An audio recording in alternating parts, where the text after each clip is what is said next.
यह जंगल बड़ा ही अजीब व गरीब था और यहाँ के कानून भी निराले। इस कहानी को देखकर आप इतना हंसोगे कि मजा आ जाए।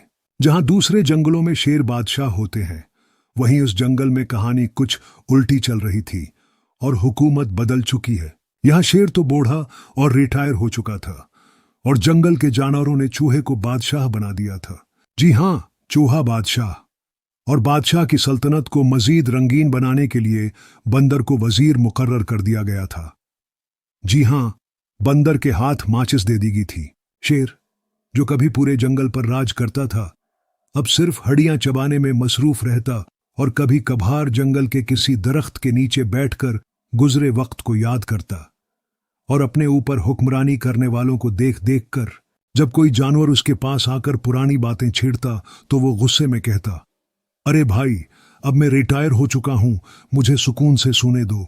लेकिन जंगल के जानवर कहां सुकून से रहने देते थे, खास तौर पर चूहा बादशाह और उसका वजीर आजम बंदर।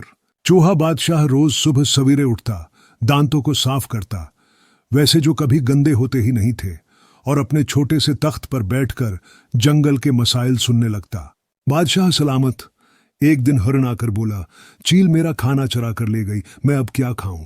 चूहा बादशाह ने संजीदा अंदाज में सोचा, फिर वजीर आजम बंदर की तरफ देखा और कहा, वजीर साहब, इस मसले का क्या हल है। बंदर वजीर अपनी दम को हिलाते हुए बोला, बादशाह सलामत, ये चील बड़ी चालाक है, इसको पकड़ना मुश्किल है, लेकिन हम उसे सबक जरूर सिखाएंगे। चूहा बादशाह बोला, अच्छा, ऐसा करते हैं कि हम सारे जानवर मिलकर एहतिजाज करें। कल से कोई भी चील को देखकर तालियां बजाएगा ताकि वो डर कर भाग जाए। जंगल के सब जानवरों ने तालियां बजाने की मशक शुरू कर दी और चील जब भी उड़ती नजर आती तो सब तालियां बजाकर उसे भगा देते। आखिरकार चील को जंगल छोड़कर जाना पड़ा और हिरन को उसकी खोई हुई खुराक वापस मिल गई और वो बादशाह और वजीर से बहुत खुश हो। दूसरी तरफ बूढ़ा शेर, जिसे अब कोई घास भी नहीं डालता था, भूख से तंग आ चुका था। पहले तो वो एक धाड़ मारता था और जंगल के जानवर अपनी प्लेटें उठाकर खुद ही उसके सामने रख देते थे कि हमारी जान बख्श, दो बादशाह सलामत। मगर अब बादशाह चूहा था और किसी को भी शेर की परवाह नहीं थी, न कोई उससे डरता। शेर ने सोचा, अगर मैं कुछ न करूं तो एक दिन ये चूहा मुझे घास खाने पर मजबूर कर देगा। चनांचा उसने एक चालाकी भरी तरकीब निकाली ताकि चूहे को अपने रास्ते से हटाया जाए। वो सीधा चूहे बादशाह के दरबार में पहुंचा और झुककर बोला, बादशाह सलामत, मैं बूढ़ा हो चुका हूं, कुछ खाने को नहीं मिलता, अगर मुमकिन हो तो मुझे पेंशन दे दी जाए। चूहा बादशाह ने अपनी छोटी सी मूंछों को ताव दिया और वजीर बंदर की तरफ देखा। वजीर आजम, इस दरख्वास्त पर क्या कहेंगे। पेंशन देना तो जरूरी है, लेकिन एक शर्त के साथ। चूहा बोला, क्या शर्त। बंदर वजीर मुस्कुराते हुए बोला, शेर को सबके सामने एक नज्म सुनानी होगी, तभी उसे खाने का राशन मिलेगा। शेर ने दानत रगड़कर कहा, यह तो बहुत ज्यादती है। दोस्तों, चूहा बादशाह ने अपने छोटे छोटे हाथ हुआ में लहरा कर कहा, यह बादशाही है, यहां कानून सबके लिए बराबर है। अब शेर के पास कोई रास्ता नहीं था, वो भूख से मर रहा था और बेहद मजबूर था। उसने खानिस्ते हुए एक नज्म शुरू की, जंगल में मैं था राजा, सब करते थे मेरा नारा, अब मैं हुआ रिटायर, खाने को न कोई चारा। सारे जानवर जोर जोर से हंसने लगे और बंदर वजीर ने तालियां बजाकर कहा, जबरदस्त, बहुत अमदा, अब आपको रोजाना 2 केले और 1 आम मिलेगा। शेर ने गुस्से से सिर झुका लिया, जिंदगी में कभी सोचा भी नहीं था कि ये दिन भी देखने पड़ेंगे।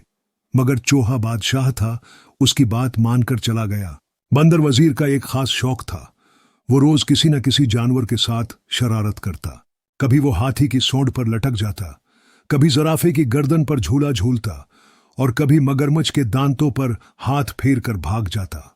एक दिन उसने सोचा कि चूहा बादशाह के साथ कोई मजाक करना चाहिए। उसने बादशाह सलामत के पलंग में एक छोटी सी रबड़ की छिपकली रख दी। जैसे ही चूहा बादशाह सोने के लिए लेटा, वो उछलकर तख्त से नीचे गिरा और चीखा, गड़बड़ गड़बड़, जंगल में छिपकलियों का हमला। सारे जानवर दौड़ते हुए आए और पूछा, क्या हुआ।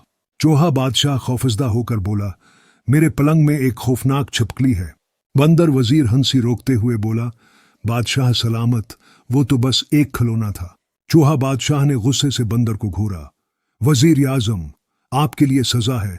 कल पूरे दिन आपको जमीन पर नहीं चलना, सिर्फ दरख्तों पर झूलना होगा। बंदर वजीर ने खुश होकर कहा, बादशाह सलामत, ये तो कोई सजा न हुई, ये तो मेरी अयाशी है। सब जानवर फिर से हंसने लगे। कुछ दिन बाद चूहा बादशाह ने ऐलान किया कि अब उसे शादी करनी है ताकि जंगल में कोई मलका भी हो। शादी का जश्न बहुत धूमधाम से मनाया गया।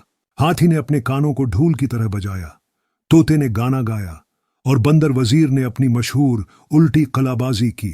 बूढ़े शेर को भी दावत दी गई, लेकिन उसने बुरा सा मुना बनाकर कहा, जब मैं बादशाह था तो ऐसी दावतें रोज मिलती थीं। खैर, अब पेंशन पर गुजारा करना पड़ेगा। चूहा बादशाह ने हंसते हुए कहा, अब वक्त बदल चुका है हुजूर। शेर ने एक लंबी आह भरी और केला खाने में मसरूफ हो गया। नतीजा ये कहानी हमें सिखाती है कि वक्त हमेशा एक जैसा नहीं रहता। जो ताकतवर होता है वो हमेशा ताकतवर नहीं रहता, और जो कमजोर होता है कभी ना कभी उसे भी मौक़िया मिलता है। और सबसे अहम बात, जंगल में हंसी मजाक कभी नहीं रखना चाहिए। इसी तरह बच्चों, इंसान की जिंदगी का भी कानून है कि वक्त हमेशा एक जैसा नहीं रहता।